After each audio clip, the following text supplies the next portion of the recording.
Ku ingin satu cerita pengantarku tidur, biar ku terlelap mimpikan hal yang indah.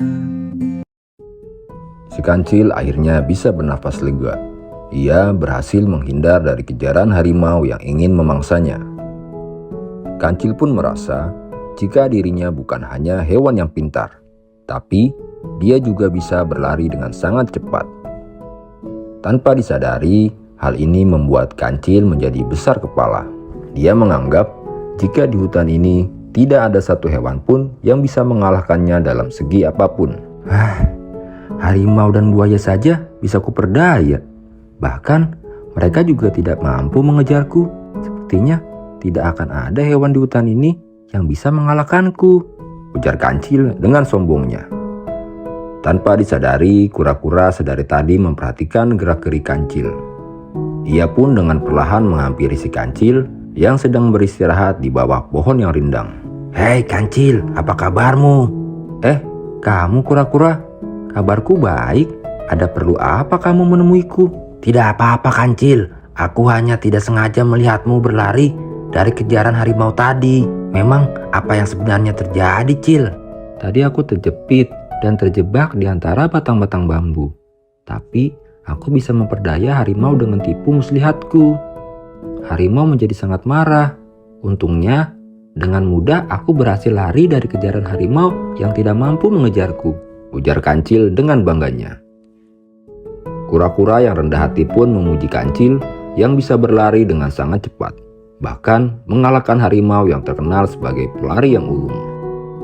Mendapat pujian dari kura-kura, kancil malah membahas dengan mengejeknya sebagai hewan yang sangat lambat, yang tidak akan pernah bisa berlari dengan cepat seperti dirinya. "Kamu benar, harimau saja bisa kukalahkan, apalagi hewan lambat sepertimu kura-kura. Sepertinya jika aku berjalan santai pun, kamu tidak akan mampu mengejarku," ujar kancil dengan sombongnya. Kura-kura yang mendapat ejekan dari kancil pun hanya bisa tersenyum dan pergi berlalu meninggalkan kancil yang semakin besar kepala. Si kancil yang melihatnya pun menjadi kesal. Ia berteriak mengajak kura-kura untuk balap lari dengannya. "Hei kura-kura lambat, mau kemana kamu? Apakah kamu takut balap lari denganku?" "Hei kancil, aku tidak takut denganmu. Jika kamu memang ingin mengajakku balap lari, aku bersedia kok." Mendengar jawaban kura-kura, kancil pun tertawa terbahak-bahak. Kali ini kancil benar-benar meremehkan kura-kura yang memang bukan lawan yang sepadan dalam hal berlari. Sampai saat balap lari pun dimulai, kancil hanya berjalan santai meninggalkan kura-kura yang memang berlari dengan sangat lambat. Di tengah balap lari, kancil yang meninggalkan kura-kura dengan sangat jauh pun memutuskan untuk beristirahat sejenak di bawah pohon yang rindang. Lebih baik aku tidur dulu sebentar. Lagi pula kura-kura lambat itu tidak akan bisa mengejarku," ujar kancil dengan sombongnya. Angin sepoi-sepoi membuat kancil tertidur dengan lelapnya di bawah pohon yang rindang. Tanpa disadari, saat kancil tengah tertidur pulas, perlahan-lahan kura-kura mulai menyusul si kancil dan terus berlari mendekati garis finish. Sesaat kemudian kancil pun terbangun. Ia mengira jika kura-kura masih jauh tertinggal darinya. Padahal yang kita tahu, kura-kura sudah berhasil menyusulnya, bahkan mungkin sudah sampai di garis finish.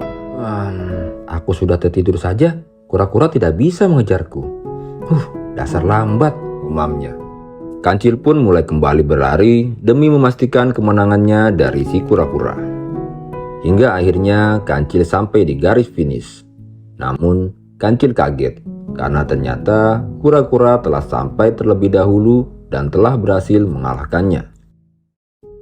Pelajaran yang bisa kita ambil dari kisah ini adalah tetaplah rendah hati dan jangan pernah meremehkan orang lain, karena kita tidak pernah tahu apa yang akan terjadi esok hari. Mungkin orang yang kita hina hari ini akan menjadi orang yang sukses di masa yang akan datang.